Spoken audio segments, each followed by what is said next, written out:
Devil Slayer's secret revealed.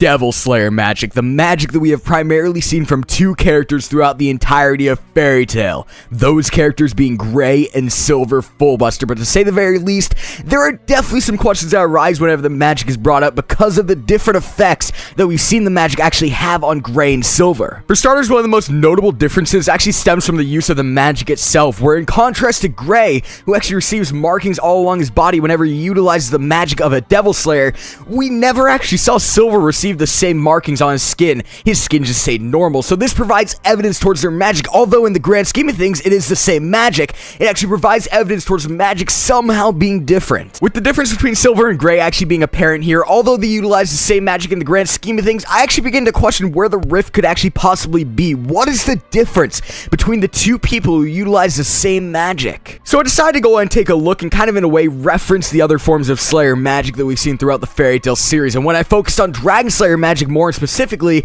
I actually came to a realization of the fact that there are differences among the Dragon Slayers of different generations. Example being with Dragon Force, unlike the first and third generation Dragon Slayers, the second generation Dragon Slayers, to our knowledge, actually lack the ability to go into Dragon Force. Then taking a look back at Devil Slayer magic, I actually began to question if, much like Dragon Slayer magic, the effect the magic actually has on the users varies based upon the generation the user actually falls under. However, the question is, if there were numerous generations of Devil Slayer, much like in the case of Dragon Slayers, what generation exactly do Silver and Gray fall under? Now, in the case of Silver, I actually do believe that he would most likely be a first generation Devil Slayer, seeing as much like a first generation Dragon Slayer, he actually physically went through the process of learning his magic. Now, if Silver actually was a first generation Devil Slayer, if a thing like that exists, this could actually mean that Silver was taught the magic of a Devil Slayer by an actual demon, much like Natsu was a first generation Dragon Slayer and was taught the magic of a Dragon Slayer by an actual dragon.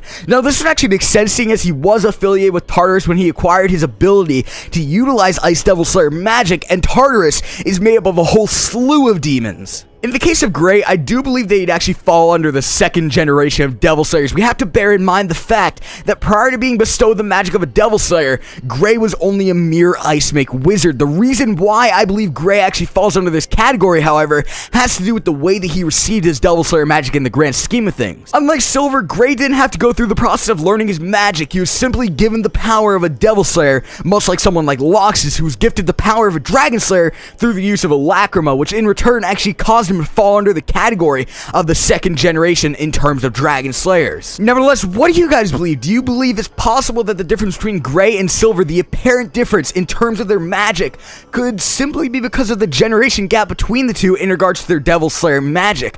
Go and like this video if you enjoyed, subscribe if you're new. Peace.